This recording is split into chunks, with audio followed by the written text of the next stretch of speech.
I am done. Honey, Done with it. I'm done. I want to go back home. I want to go back to my children. This is ridiculous. Like, you can't turn her to a housewife. That's what's going on. Hello everybody, welcome to TLC's 90-Day Fiancé show. Please click on the subscribe button and give this episode a thumbs up. Natalie Mordovtseva from 90 Day, The Last Resort will remain in the United States, given the opulent lifestyle she has cultivated here. She was in her early 30s when she fell in love with Mike Youngquist, a native of Washington. Natalie accepted Mike's proposal and departed her native Ukraine to establish a future with him in America. She arrived in the United States with several aspirations. She intended to establish a family with Mike and conceive a child with him. Regrettably, her aspirations remained unfulfilled.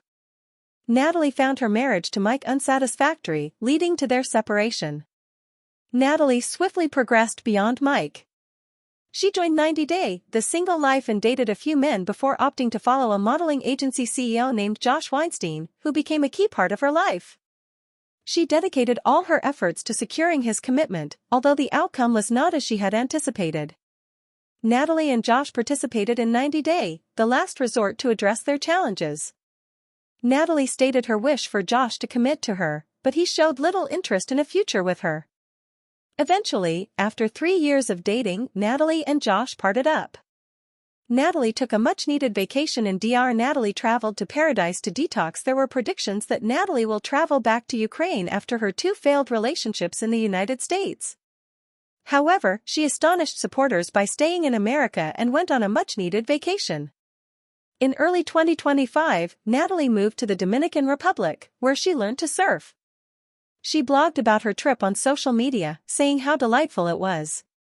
Natalie also tried her hand at kitesurfing and released a video of herself enjoying every moment. She took a vacation to detox from her broken relationship with Josh. Natalie remarked, "Catching my very first wave in the heart of paradise." Natalie was spotted in Orange County. Natalie has moved within California in late March 2025. Natalie was seen back in the United States. A fan named Janet submitted a picture of Natalie on social media via @90Day Way. Janet shared that the photo was taken in Orange County, California, where Natalie was at the DMV, Department of Motor Vehicles, possibly resolving personal business. Janet mentioned, "This is in Orange County, so maybe she's no longer a resident of Long Beach." Although Natalie didn't disclose any movement, it wouldn't be unusual if she had moved to another place within California to be closer to showbiz among superstars. Will Natalie appear in another 90 Day Fiancé spin-off? Natalie's story isn't over yet. Natalie doesn't appear to be in a hurry to return to Ukraine, which suggests that she has huge ambitions for her future in the United States. Perhaps she will continue with her modeling profession and work towards additional success. Natalie may potentially start seeing someone else and continue being a part of the 90 Day Fiancé franchise. Unlike some past cast members, Natalie is far more entertaining to watch. She is unpredictable but isn't as aggressive as Jasmine Pineda or Angela Deem, making her a strong choice for another season. The 90 Day, The Last Resort cast member is yet to end her path of finding the proper partner and starting a family. Sarper Gyven is now a fan-favorite cast member on 90 Day Fiancé Season 11, and this greatly puzzles me as a spectator. Shekinah Garner from Los Angeles and Sarper met in Turkey, where she was vacationing with a friend. Shekinah fell head over falls for the model, actor, and personal trainer Sarper. She opted to move to Turkey, even though Shekinah returned every other week to spend time with her kid. The decision took a toll on Sarper and Shekinah's relationship, exposing the flaws that confirmed they shouldn't have been together in the first place. However, in the past few months, the fandom of Sarper has risen. Sarper is being lauded for being a 90 Day Fiancé partner that is sincere and cares for his mate. Sarper is appreciated by admirers as he has never cheated on Shekinah and has them convinced that he might love Shekinah as much as he loves himself.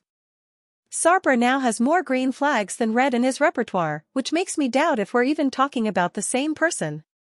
Sarper was extremely controlling of Shekinah. Sarper has a sketchy past too. About a month before she moved to Turkey, Sarper told Shekinah that he had slept with over 2,500 women. I found it funny that she thought it was a typo, because while 250 was still a lot for her, she was comfortable with letting it slip. However, Sarper answered by indicating it was between 2,500 and 3,000. Shekinah was nothing if not determined to attempting to make her relationship with Sarper work. However, I detested how Sarper demonstrated dominating behavior towards Shekinah. On 90 Day Fiancé, the other way, Sarper was in control of Shekinah Garner's fitness and dressing sense as soon as she came in Turkey. To me, it became apparent that Sarper didn't enjoy it when his fiancée was speaking up for herself.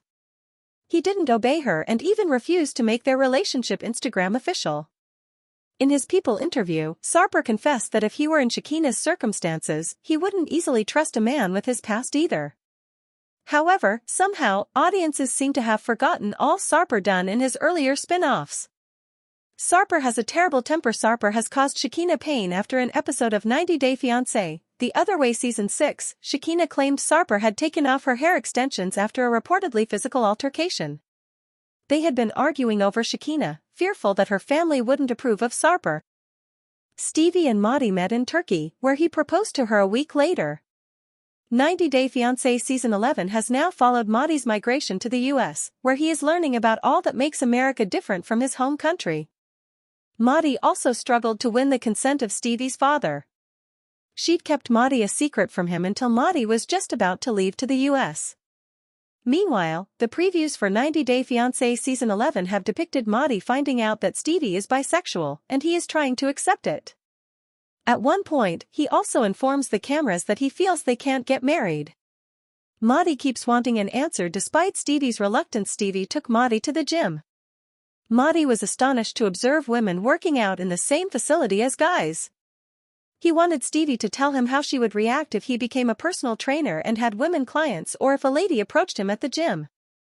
They pondered if Stevie would only paint guys for the rest of her life.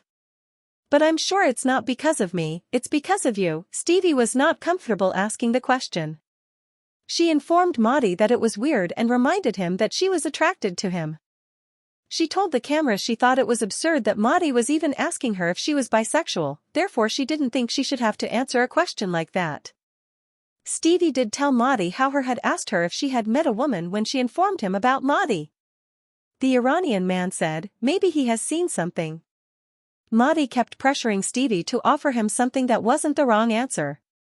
Madi was homesick. Stevie has noticed the changes in Madi's behavior while Madi worried about whether Stevie was bisexual or not and pondered whether she would inform him after their wedding. There was also something else remaining on his thoughts.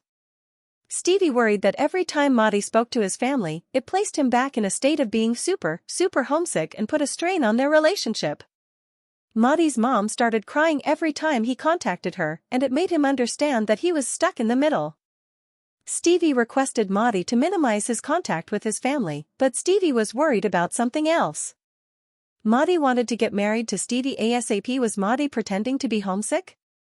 Since Madi got to America, he'd been having these concerns and questions, and now, he suddenly wanted to push the wedding day, which was confusing to Stevie. He claimed he was anxious that the prices of upgrading his status to permanent resident were getting so bad. He advised they shouldn't wait for 90 days but marry in a few weeks to save money and so that he could start working to make money. While it's not clear when Stevie and Madi got married, the 90 Day Fiancé star is still residing in the US as per his Instagram, and they have each other's images on their page. Stevie has also pinned a mirror selfie of her and Madi made in January 2025, indicating of their relationship status. It remains to be seen how Stevie gets past her trust concerns with Madi and how he can convince her that marrying her is what he really wants. Thank you for watching. Don't forget to subscribe to the channel. Get more updates daily.